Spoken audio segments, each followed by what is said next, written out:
Maze Production.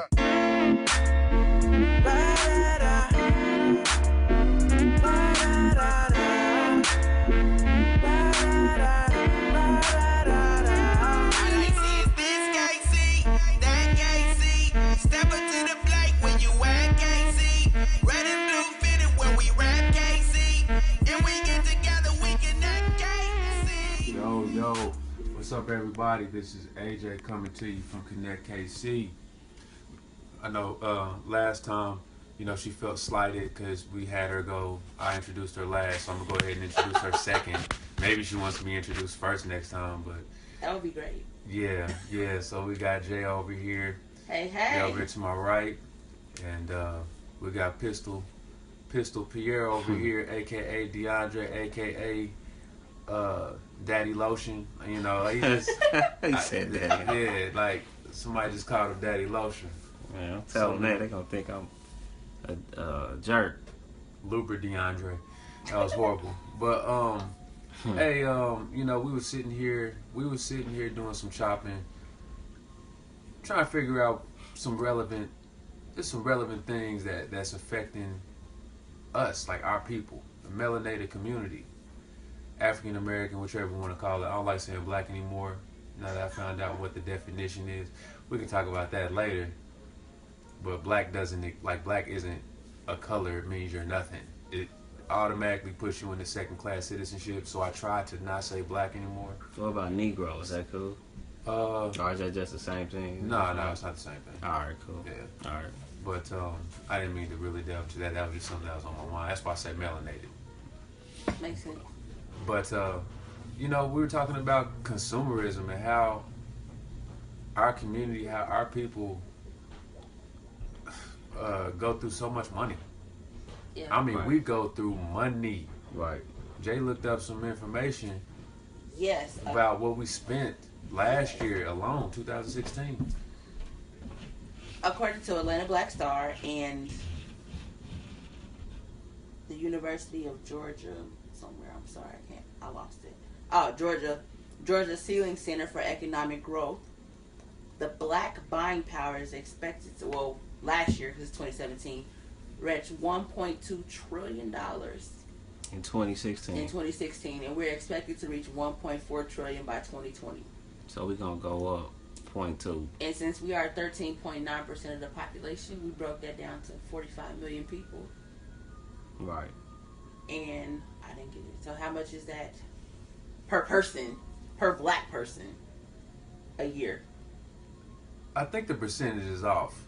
Because I got 27,000, but I took them zeros off because my phone doesn't carry out that many properties or whatnot. It's either 27,000 or 270,000. That's what I'm thinking it is, because I think 27,000 is... It's not a lot, so it's Absolutely. 270,000. But that's just consumer. That's just saying you That's spending consumer. 27,000 on stuff. Yeah, that's basic, just straight consumerism. It ain't got nothing to do with your utilities, your bills, and your, No. Nah. So whether it's $27,000 or $270,000, that's a lot of money. Still got a lot of buying power. Person Right. in one community for the community not to be thriving. Right. So what is it? Like what is the reason why as soon as we get money, as soon as we get that paycheck, or as soon as we get that come up, as soon as we get that tax refund, we putting it right back out. We putting it right back out in the streets for no return on the investment. We just we buy bullshit. A lot of that has to do, I think, also is conditioning. Because if you think if you take it back to slavery, if you came into something, you had to get rid of it quickly. If you had a good son that did a lot of stuff, like, oh no, my son is not that good, so he doesn't get sold off.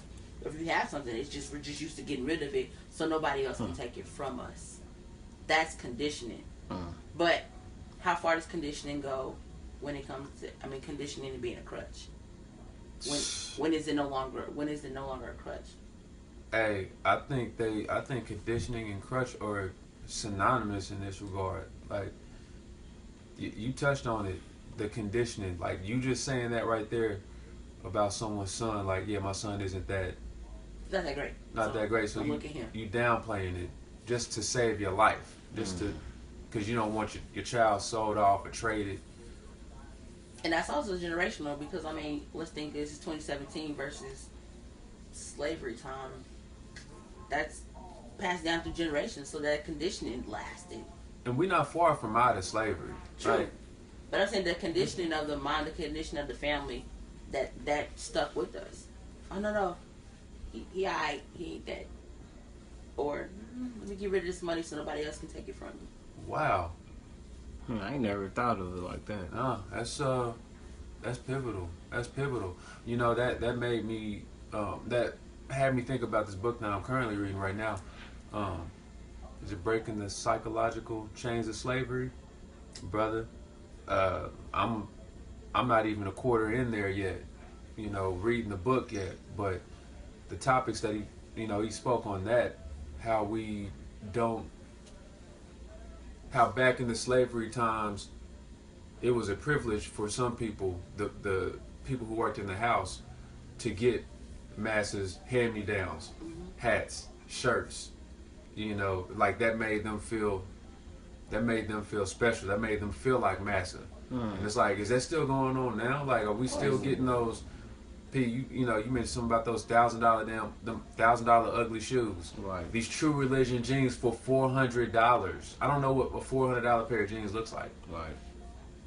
What's the reason why we're getting? Look like some $20 jeans. Especially if you set it on fire, it's gonna burn the same. They're gonna burn the same. If you put them in the washing machine, then put them in the dryer, they're gonna shrink the same. Right. I think what you're touching on is probably an identity crisis. Trying to get that word. Identity crisis.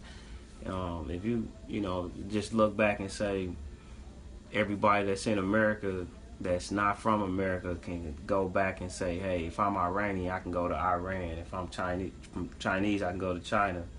You know, if I'm South American, I can go back to Brazil, some country down there. I can identify with the people in an existing place.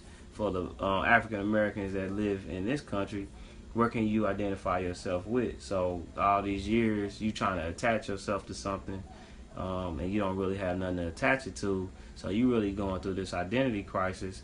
So the only thing that you can attach yourself to is what's popular, what's the main thing, or what's in. And for young African Americans and even older ones, whatever is an acceptable thing through culture, whether it's the clothes, the new hot clothes, whether it's the new Jordans, whatever is the new hot thing, we always felt like whether we come from a poverty mind state or whether we come from even rich kids, even rich black kids still feel like they have to associate. So what are you saying? Are we homeless? Are you saying that we are homeless? We have homeless thinking, like we operate like we're homeless. Right. Jay said as soon as we get $1, we can't wait to get rid of it. Yeah. Do we not feel like we are worthy enough to have abundance? Do we feel like we're not worthy enough to pass something down to our children so they don't have to work as hard as we did? It's like, no, I'm not thinking about transgenerational wealth because you're going to have to get it how I get it, son. It's like me telling my sons that. It's the lack of love, But that also comes from conditioning. How many finance courses did you take in high school? Zilch. I took one. I took personal finance, and they taught me how to balance a checkbook. Great. That anybody can do that. Yeah. They didn't teach about financial wealth or how to make $1 stretch over 100 years. They didn't teach how money things. Really works. Yeah, no. They didn't teach. They said, don't get credit cards because then if you don't pay credit cards, these negative markers will be on your credit report. They didn't say, well, get a credit card, buy a piece of bubble gum with it, and freeze it, and then pay the balance off in full and just hold it for 6 months. Because then the creditors will call you, be like, why are you not using my card? Let me stretch that balance. They didn't tell you that. They just said, don't get a whole bunch of credit cards because you'll mess your credit up. That's what they said. Right. They didn't really go into detail. Right. Yeah, they did. And even in the personal finance classes I took in college for the brief extent I was in college, didn't teach those things. I think it's a twofold thing. When you talk about, I had this discussion with somebody the other day, and cause they were surprised at the statements that Trump was making and all that. And I said, man, don't be surprised about anything in this country because the country itself is it comes from a capitalistic nature. Like, This country is it's like a convenience store, and the person who owns the convenience store can sell what they want. If I own this building, so however I obtained it and got my name on the deed, we know that the Europeans that came from Europe, from Britain or England or whatever, they was the first ones to kind of, put their mark on it, whether they had to rob, kill, or steal. Mm-hmm. Now they got their name on the deed. Mm-hmm. They was the Louisiana Purchase and all that stuff. They bought out the French, like, all right, get out of here. They ran the Native Americans and the Latinos out of California, Texas, and those areas. Mm-hmm. And so it's like, hey, blood, sweat, and tears, we own this property now, so that we can make this dollar. You see what I'm saying? So when you look at it and you talk about slavery and you talk about the African American, you were brought in to be a part of this whole capitalist, this come up. You're a part of you're a product on the shelf. You see what I'm saying? Oh, we consume the hell out of it. We are the number one consumers. Our community, we are the ATMs for. That's what you know. That's my point. What you know, but that's all you know. You was brought in to be a portion of the. You were the product. You were the product. Mm-hmm. So how do you get out of being the product, or being bought, or being sold? That's all you know. You don't know how to sell. You don't know how to make. You don't know how to own. All you know is being owned. As far as this country is concerned, now we do our history, and we know that we come from cultures of kings and queens, in our homeland, and tribes of chiefs and leaders in our homeland. But see, you ain't taught none of that. You're not really conditioned or connected to none of that. So your brain is only gonna connect with what you see and what you live out and what you've been taught. And yeah, man, that's all you've been taught. It's a survivor mentality. Exactly. It's like, I gotta do what I gotta do. Yeah, but it's great to get that. It's great to look and find an alternative to things, an alternative way of thinking. Right. For us to do the things that we're doing. We're doing things not even for ourselves, but we're doing it for our families. We're not making anyone else millionaires.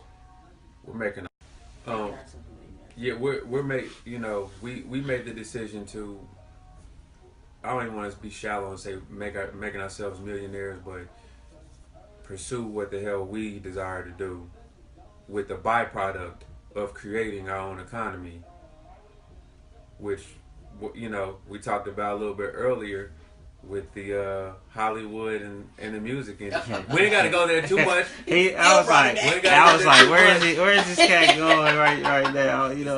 But it's it's pivotal. Yeah. Somebody then already wrote the rules for you to succeed, and they're gonna tell you the only way that you can succeed with your talents. They're not even their talent; it's your talents.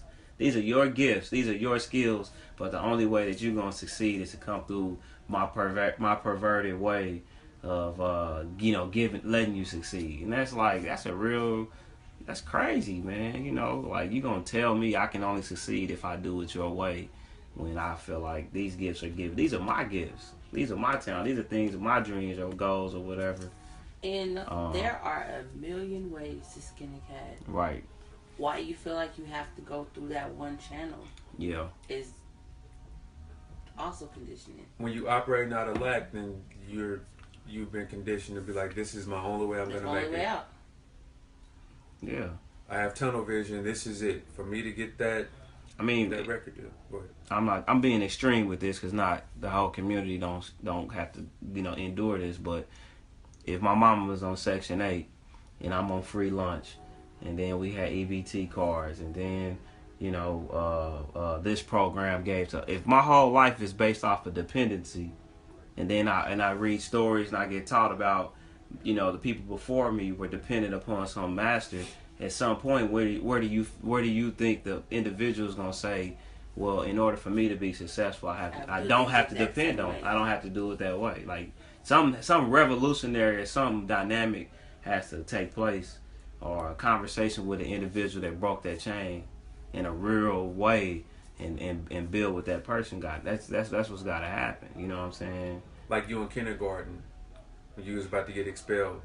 Oh my goodness. Yeah. Like you were given some information, but you was like, I forgot what actual subject. I mean, you know, when you talk about the black community in the '80s and you talk about the crack era, Yeah. I was fortunate to have a father who decided to go to college instead of participate. Now he was all around. I mean, he was right off Prospect, so he could have easily got involved. But him being outside of that, you know, scope, it just gave him a different perspective, right, of the world. Then he went to like Japan and he saw the world. See, that's so his game changer. So your global, he had a global perspective, and then you still coming back to KC. You like, well, really, you don't have to do it that way. It's just that what you know, the culture trying to force that upon you. So then I'm forced to read the stuff that he's reading. So when I go to school and they talk about George Washington and Abraham, I'm like, man, them just two white dudes that own black people. You know what I'm saying? Or they was looking out for their communities, but they wasn't necessarily for black people. So yeah, you know, at a young age. So yeah, the teacher looking at me like, who is this cat? You know what I'm saying? Right. You know, like, how do you know that? Well, you're not supposed to know that. Yeah, you're not. It's not built the way public education is. It's not built for you to have your own way of thinking. There you go. We're supposed to be force-fed, institutionalized, certain things that, you know, the school system makes a fact. Right. They don't even have slave in the books anymore, y'all. Right. The term slave. I saw that. Got helper. Or involuntary right. helper or something like that. Indentured serving or something like that. I don't know. Yeah. I mean, but then again, that also is a big problem with our community not moving ahead, because when you see, I mean, although it's a joke, when you see Asian families, what do they do with their children? They teach them, you're going to be right here, you do this, this is what you do. Right. They also go to school all year round. Like, they don't have that 90 Even if you move past off. even if you come back to America where the kids are off in the summertime, what do you do? You send them to this program, you send them to this camp, you got to get them out because you still got to go to work. But there's no, I mean, the parents of today's age are not spending time with their kids. Right. They're leaving it up to the schools to raise their kids. Because they got to work. Because they got to work. Like, I have to work. What's different between that and, you know, you got to go pick that cotton and your son, we're going to make your son come over here. No difference. Ain't no difference. You know, and then until he gets to the point where he can be beneficial for, you know, the company or corporation, then we'll take him then. Mm-hmm. But until then, we'll just indoctrinate him, you know. And I mean, even when it comes, that's on here too. Even come down to that. How many hours does your kid spend in front of a TV? Oh my God, these statistics that I heard is watching Tell Live Vision. Tell lies to your vision. Stats. Straight okay. up. According to this, Atlanta Black Star in the Georgia study for consumerism. I may get there eventually. While you getting there, I do need to say this though, that, you know, the kids being institutionalized and indoctrinated with garbage was absolutely a push for the common housewife to go to work. Okay.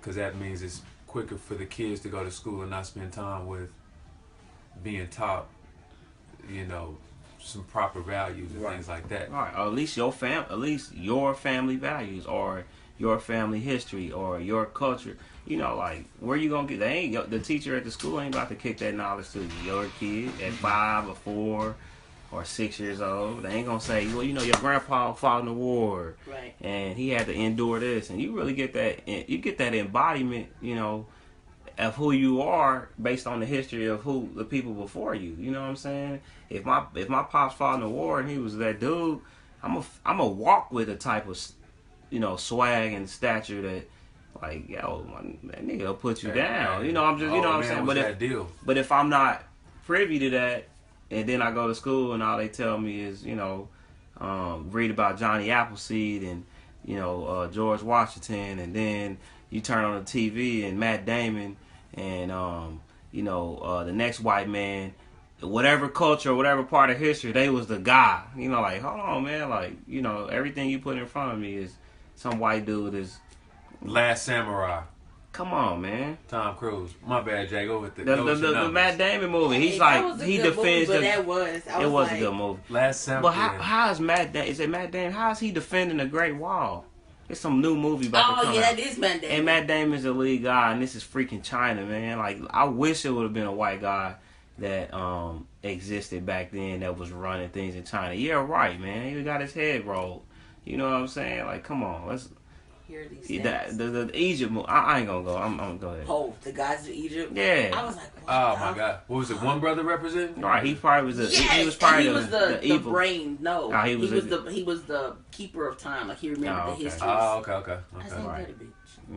Yeah. Remember Throw this. them stats out, Jay. What's Okay, the monthly time spent by medium, and that's with an income of of $75,000 a year of income. The African American, pretty well off. right? The African American watching traditional TV is 315 hours and 39 minutes Per month. This is okay, monthly. per month. Okay. That's a lot of hours. Yeah. DVR playback is 44 hours and 57 minutes. Playing video games is 20 hours and 16 minutes a month. And playing on your devices, Facebook and Instagram and Snapchat. What you're doing right now? It's 10 hours and 34 minutes. Like what you? Yeah. 10 hours. 10. I mean, that's amazing. That's an average per household spread over 45 million people. See, the problem, it ain't to like pocket check people or to know their money or count their time, but it is relative when you talk about the status of our dollar, and you talk about the status of our ownership.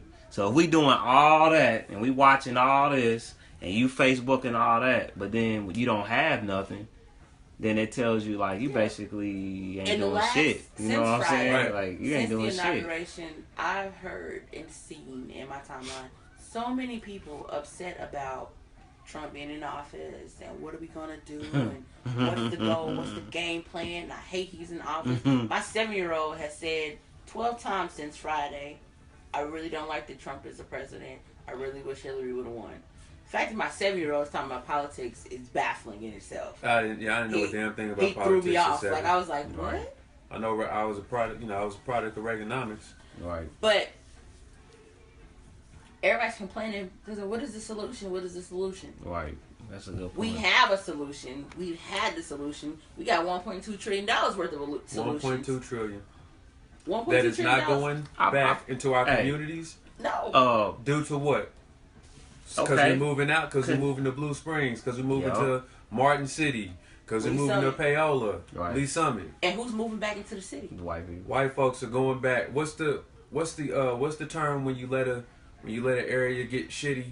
Oh, that's damn it. We re- talk about it all the time. Recentralization.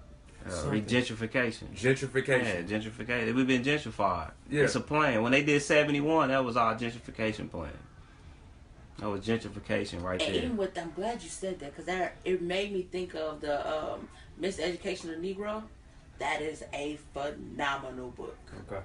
Phenomenal book. Everybody should read that book. I'm on it. I'll get on that. The last few chapters, I was just like, all right, cool. I But seen. I'm sorry. Go ahead. The beginning of that book was so pivotal because what the author said was he was an author, so a researcher, so he did a lot of research in the community, outside of the community. And what we do is we make everybody else seem glamorous. He said, well, if you go back to the 30s when that book was written, we had a lot of crops down in the South. Mm-hmm. So you have a lot of these farmers sharecroppers. Now you got these farmers working their ass off, and they're sending kids to college to become doctors and lawyers and dentists and whatever. And he was like, why not send your kids to college to learn agriculture so they can come back and rebuild? Yeah. Versus sending them off to be doctors and lawyers and teachers Because and whatever. you saw the white communities. And eventually what you they get did. old, and what happens to your land when you get old and die? Because you're not sharecropping It's not anymore. cultivated. It's not taken care of, and it's snatched. And your kids are now sedated, looking at you Right. sideways because they think they're better than you because they got that education. Right. When in the end, you go into this white community and you still ain't shit because you a nigga, and you gotta go back and be like, well, fuck. So what are you saying? Are you saying that we in a sense sell our children? Yeah. Are we selling our children? Pretty much. Well, Versus sending them like, hey, okay, not for you. It's not for you to go to college and figure out what I'm going to do in my life. No, we got this family business. I'm sharecropping. I'm tilling this soil. I didn't go to school, but I'm gonna send you to school for agriculture so you can come back and tell me how to till Show me this a soil. better way how it's to a do sick game though, because if you got to think about it, what you said earlier, I don't want my son to be recognized as a good cotton picker because Master gonna make him come out here. I don't want my daughter to be recognized as a good X, Y, Z because then Master gonna. I'd rather kind of hide some of the good gifts because I don't want them to be seen just because they gonna get used in a certain way. The trick is, the actual thing is, all right, we gonna push them away to go do something different than what we done, but in the same time, it doesn't come back and help the overall vision. And even you know, because we don't own anything at the end of the day. Yeah. So we don't own. You know what I'm saying? We don't own. We're not building our ownership and let it expand. We're just throwing them out there, and now the world got them, and wherever it takes them, and yeah. So, you know, I'm a doctor now, and I'm in the best. I'm at, you know, what's the school in Maryland, John Hopkins or whatever, and now I'm rubbing elbows with the best surgeons in the world, and he lives out there in D.C. and he's doing great. And you it's have like, made it. You are successful. He's just doing, and it's like we here, and it's like. So basically, you send your kids to school for bragging rights. Oh hell yeah. He ain't doing this. He over there doing that. But then you look at the community that they in. Most times, not all times, most times you're like, well, they basically serve a thriving. All they did was become a part of another thriving community. You didn't come and be a staple in a community where you could be you. Yeah, in our community where we built it. And then again, we did have those communities. So I can't totally knock, the idea. It was Tulsa. It is places in Washington, in Maryland, and all around the world, North Carolina. It was a lot of black Wall Street areas, even in Kansas City. But of course, white people they bomb those. And when we did have the mind to do it, yeah, I'm glad you it said was that. bombed and it was attacked very viciously. And the problem is the history books. Your kid will never learn. A white kid won't never learn. Like a kid ain't gonna sit in school with me as an elementary student, or a white kid ain't gonna sit with my child as an elementary student and learn like, hey, it was black communities that were thriving. They had their own banks, barbers, schools, and all that. Airports, and he bombed them. And that is where training at home, community starts at home and spreads abroad. That's where training at home starts. No, you're not going to. I mean, last year, I felt bad as a parent because I said, TJ, what is a slave? He was 16. What's a slave? He was like, some black people that work for white people? Like, he didn't know. It wasn't exactly what I was like, for free. Okay. Who is Malcolm X? Yeah, work. He didn't know. Right. I said, who's Martin Luther King? Oh, he knew who Martin Luther King was. He was peaceful. Yeah, who's Martin Luther King? He knew who that was. He was radical as well. Sister Soldiers spoke on that. He was. Oh yeah, we gotta get on that. Sometime I don't know when, but we gotta get a recap. We gotta get a recap. I was like, and I asked him all these things. I was like, what is Kwanzaa? He was like, I don't know. Right. That's my fault. Right. That's on me. Right. Yeah. You take responsibility. Yeah, that's on me. And the one thing about it is you can change it right now. Exactly. Yeah. Because it ain't too late. And when you have those conversations and it hits you like, okay, I need to do something about it. That's the thing that gets me with the black community. Even when you just start with Trump. Okay, you don't like what happened, but you're not willing to do something about it though. Yeah. All you want to do is sit and complain about, I hate that he in office. Let's go complain again about why he won. What is that going to really do? It's keeping you paralyzed. It is. It's keeping us watching 300 hours of television every month. Right. About the same topic. They just marched at whatchamacallit because you're not changing the guy being in office. All right, take note of what's going on. Say we're going to stop spending our money on Tom Ford and all these things that's taking money out of our community. And those companies are saying, I didn't build this for you. I didn't build this for y'all. Right. I did this because I was inspired by my whiteness. Yeah. They're like, nah, I'm going to go ahead and get it. Yeah. And you find your identity in my whiteness. Right. So what is the solution? Wow. What is the solution? We have to continue. You have to barbershop talk. I would say this. I would say you have to continue to formulate and develop the gifts that you have as an individual. It starts on an individual basis, and you have to push from that level. So you have to basically perfect the thing that you do, your craft, in a sense. That's like, say, if he was a blacksmith and I was a barber and you are a teacher, you continue to perfect your craft and you continue to present it to the world, because I believe as we believe, you know, it's more from an abundance mentality than it is a lack mentality. Yeah. So there's nothing you can do to really stop the greatness that's within me. Right. It's going to be my perspective of my own greatness. So if I believe I'm not worth shit, that's how I'm gonna move. But if I believe that I'm worth everything, then I'll embody that. You know what I'm saying? So I think on an individual level, we continue to. I think like Ice Cube is doing like some NBA league or something for retired veterans, but it's, you know, owned by him. So how do you impress what your thought process is? Because I'll be 30 in 2 years. Mm-hmm. Y'all in y'all 30s, we grown. How do you impress that into your children who are still going to school 8 hours a day? The reality. So that they come up. They have to see you doing it. Like that's funny you said that. My wife, because she's a school teacher, and so she was like telling my daughter, my baby, like it was like 5. She was like, "What do your daddy do for a living?" And she was like, "Well, he drops us off at school and picks us up. He works with like cameras and does that type of stuff, and he has his own company." You see what I'm saying? So her perspective of me is like, now she know like she does, like, you're a teacher, mama. That's it. You see what I'm saying? So it's on us to be like, to embody what we say we stand for to the kid. You know what I mean? Now once we realize our kid is able to, you know, mature into a new phase of their life, I think that's a twofold thing. Me as a manager over them, but them as an individual. Something like AJ always said, like, my kid got their own identity, and I don't want to hamper that. That's true. But at the same time, me as a manager, I just can't just throw them out. I still got to get that time frame to say, okay, they ready. Hey, if you don't want to go to school no more. If my son came to me tomorrow and said he don't want to go to school no more, and I feel like he's mature as his father, so I do that. And I know he got a real plan to do what he says. Run it off to me, bro. What you gonna do? Yeah. Show me what you talking about. If he can show me shit, let's go. Who's to say? Why wouldn't I do it? And that's what you saying. The school system is kind of conducted to where it tells you your kid got to be 18 to do X, Y, and Z. Well, in other cultures, some kids became kings at 12, 13, 14, 15. Mm-hmm. You see what I'm saying? Or you became a warrior at 14. You had to go fight.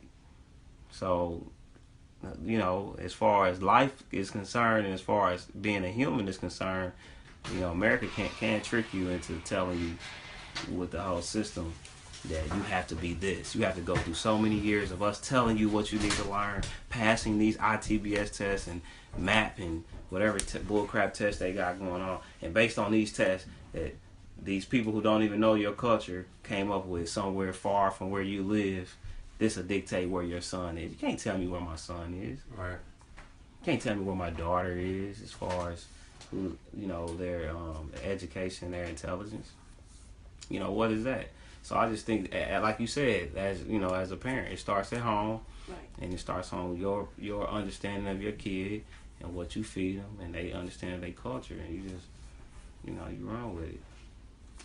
I definitely think it starts with self knowing that it's okay to come to grips that you have been a robot for so long. You've been conditioned to feel a certain way about yourself and to feel a certain way about things, material possessions, and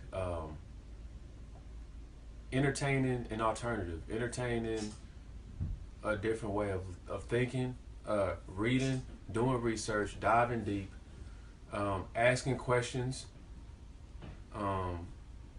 knowing the God self that's in you has everything that you need. Because, you know, we're saying this like we're in the history, or we're in the spirit of conditioning our children, but we also see the other side. Like, just think about the people that, you know, that are our age ranges that are operating robotically. Sure. They think it's normal to, you know, for the kid to, you know, go to school and get a job, work there for 30 years, get a pension, get this gold-plated watch and bland retirement dinner, and get paid once a month, and, you know, you good. Right.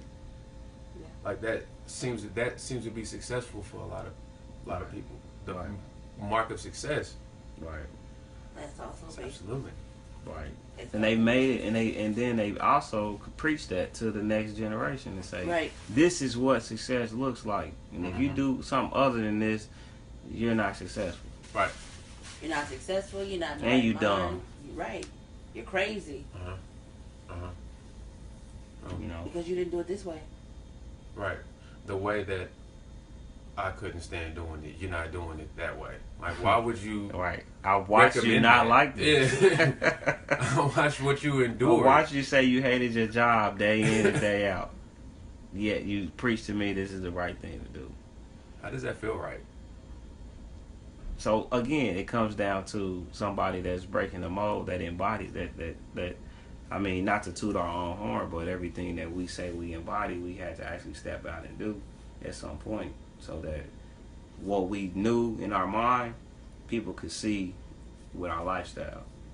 You know what I'm saying? Yeah. So in due time, they can say, "Well, shoot, that's what they did." You know. Yeah. My goal when I thought about it, because I fought with this decision for a year. When I remember my supervisor, he was like, "You left a year ago when you said it. When it came out of your mouth, I knew you were leaving." But I fought. I struggled with it. I was like, "Well, what's gonna happen if I stay here? If I stay here, I know how to do this job. I got this down pat, and I know that my retirement date is September 25th, 2039. That's my last day at work. You just said 2039. That is my last day at work, 2039, September 25th, 2039. That was my retirement date. But the defining moment was, okay, I say I'm this individual. I say that, I want to heal the people. I want to heal my son. I want to raise him and my future kids to be adults not recovering from childhood. I want him to grow up in his own mind and know his own. Because if I'm 30 and this is the way I feel, God, who could I be if I would have been this at 15 or 12 or 10 or 7? Mm-hmm. Right. So that's my goal, is to grow him and all of my future kids up to be who they are from point blank period, inception, Right. basically. Right. And when I was so scared, I was like, God, everybody gonna talk to me crazy. They gonna feel this certain type of way. Even with my mom being the supporter that she was, I was just like, I don't know, man. I don't know, cause what's gonna happen? Right. I mean, But what's not gonna happen? I mean, if I can't do this and work 16-hour days. 2039. 20, 30. All right. It's 2039 is my. I thought that's what I thought a Terminator took when you said that. I promise. Like, Judgment Day. yeah, like killing robots and stuff. Right. Mm. But I was like, I didn't know, because this is not something. It's not. I don't know this. I'm still struggling with. Energy time. Yeah. I talked to a young brother from our gig that he was like, just like, man, you really did that. He's like still in shock. And I was just asking him about his stance. But he started early, so he started with the company at like 18. That's when I started. So, right. He only got a few more years left till he get his, 20 or 25, whatever in. So, from that perspective, I can understand his reasoning. Like, dude, I'm on a downturn. Yeah. So it's more of a good investment. You know what I'm saying? Like, right, yeah, it's a good investment. But he was like, I definitely can dig where you coming from, because we've seen the people that came before us, or the people we've worked for, who don't do nothing but complain. You know what I'm saying? So and they don't have nothing to show for it, and they itching and crashing and crawling for a leg up, and all they was sold a dream. Yep. And now they look at their life and be like, well, I ain't really that too much far from the young brother that's 15, 20 years younger than me, and we don't we kind of in the same. That's another pivotal thing. Me and my cousin, when she was in college, she when she finished her bachelor's, she was in political science, and me working in the police department as long as I did at that time. If she would have graduated, and now she's in her doctorate, she's working on a doctorate. But if she would have graduated with her bachelor's and just decided to go into the work field, I think I had like 6 or 7 years on then. she would have came out and walked right into my spot and made more than what I was making. And I was like, wow. Right. Your time though. My time. Right. Yeah. It's a man, that's a tough call. So when we talk about all that history, and we talk about what our worth is, why would we trade all our years of service and our years of hard work, even if you are working for a corporation, just to give it right back to right? And so wherever it's coming from, and not have nothing to show for it. $1.2 trillion could fix every school in the black community in America, and we wouldn't be so worried about what executive order the president signed off. Right. We wouldn't care. Right. With $1.2 trillion, we care too much. That's a good point. I like that. About what things outside of us? We care too much. We want to fight. We want to hate Donald Trump. We want to hate what this person said. We want to be. We care. We want to care about everything except building our own. We except our dollar. We care about everything except establishing a good foundation for our own community. We talk about this and that happened, and right. Why this and instead why of that. owning our own. My mom made a good point the other day. You talk about the black hair industry. Who owns the black hair industry? Right, Asians. Koreans, yeah. Asians. And why is that? Why is there not a black hair store? They can get because America's laws, as a foreigner, they can get better breaks on goods than black people. Why do I care about the law? My thing is, why don't we have our own products? I could care less about what the law says, because the law doesn't control my dollar. I control my dollar, and a dollar is only tender. We just need to stop buying, is what I'm saying. And your dollar is tender because it's just a piece of paper that you just pass on to the next. My thing is, in the spirit of abundance, operating out of abundance, why don't we have our own? For instance, you buy a house and that's your I bought this house, this is my house. But your house is sitting on land that's not owned by you. So essentially you own some plywood because they still own the land. Yeah, don't pay your taxes. No, you don't pay your taxes and it's snatched. House will be paid off, but right. The land is not yours. Right. So as a community, why don't we own land? I know there's red tape on that, and I'm sure that's a whole nother ball game. But I'm saying still.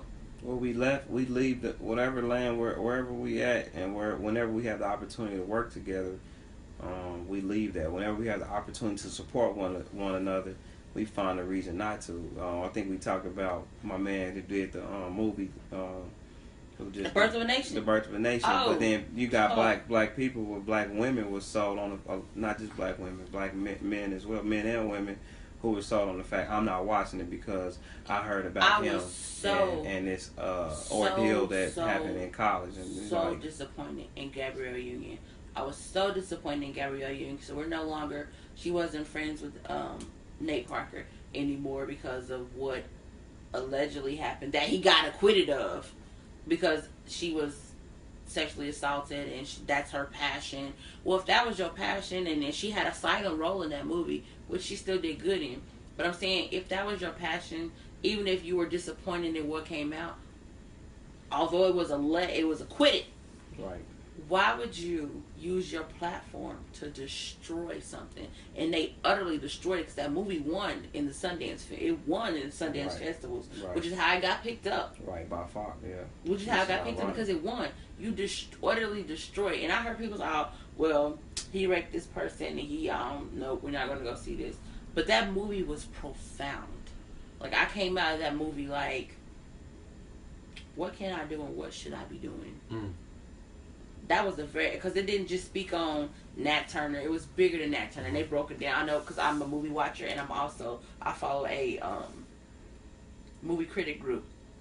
And a lot of people were like, well, it's especially black people. The black women was like, oh, there's always a hero syndrome and this, that, and the other. And because his wife got raped in the movie, and then he started reading and he got a different perception of the Bible, and he went out, and that's where it went on from there. There's like, well, there's always the he disrespected women and the superhero syndrome and this, that, and other.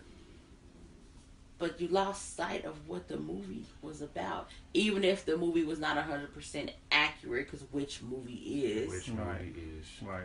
Even if it wasn't 100% accurate, the message behind the movie was phenomenal. And if you missed it, you missed a ton. Well, it's easy to get sidetracked and to focus on the thing that isn't serving you as opposed to the bigger picture. It's great, and you have so many distractions, phones, TV, TV, news. Yeah, you got those things that is taking your energy instead of looking at, man, how impactful can this be in my life, and how can it change it indefinitely? Because it's great to blame other people. It's great to kind of like see people fall, so you can have a reason for not. That's some people's leg up. Unfortunately for black people, that's been our leg up. It's the crab. You know, we heard of the crab in a barrel syndrome. It's like the only way I can get ahead if I find me another nigga to step on, so I can leap off them and get where I'm trying to go. And unfortunately, man, that's kind of what I saw with that whole, ordeal. Was like people were really going hard on Nate Parker more than they was really not acknowledging the real piece of history that took place, and learning from somebody who was like, well, hold on, man, I was getting paid to keep people conditioned. I was getting paid to brainwash people to go into slavery. Like, that's crazy. I was getting paid to do that.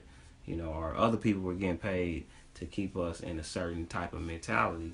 And I was being used as an instrument or as a tool to make sure that they were brainwashed. And so when you just fast track that to this time, you just look out in your community and you say, well, who are the people that are getting paid to brainwash us? Because if that is a part of our culture on how America do things, right, to stay ahead, then it ain't no different. It's just it's a same ideology, just a different method. You see what I mean? You ain't necessarily preaching in the back barnyard, but maybe you dunking a basketball, and you better not ever talk about no real issues. You know what I'm saying?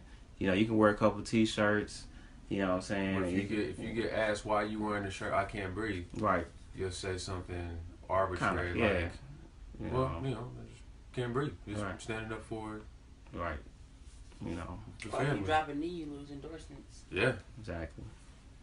Yeah. Good point. So we our identity again. What our identity is only based off the things that somebody, the perception that somebody has to give us something, or we only gonna have it for so long, so we might as well just do whatever with it. We just might as well just spend it. You know what I'm saying? Get it out of our hands. No investment. You know what I mean? Nothing for tomorrow. Black people. Well, I didn't have nothing, so my kid ain't gonna have nothing. Right. But if you think about that in the long run, because it said up the projected is 1.4 by 2020 trillion dollars by 2020. But what if this country falls by 2020? Right. What do you have? Because we're gonna go back to the barter system. What do you then have to barter? Nothing. You better. So it goes back to who you are as an individual. Right. If I know I'm good at X, Y, and Z, and I know my worth, and China takes over, and let's just say the president of China, or whatever they call over in China, now presides over America and say, we annexed, right, and their rules are now become our rules. Okay, well, Mr. Johnson, what can you provide for this democracy, or this, what I'm saying, for this country? Or, hey, this is what I am, or this is what I do. You see what I'm saying? So if you don't have no foundation to who you are, you gonna, my partner Donald, he made a good point. He said in war, if they took over, if your country fought another country and y'all lost, they not gonna slay you if you worth something. They gonna slay all the people that ain't worth nothing. Or if you a threat, they might slay you. But if you actually are a benefit, they gonna keep you alive. You know what I'm saying? Get some production out of it. Get some production out of it. So it all comes down to what are you worth, and what is your worth to the community? How will you make the community thrive? Right. And if you're not making your community thrive, then what really is your worth? Only you know the answer to that, but it's damn sure not what someone else is telling you your worth is.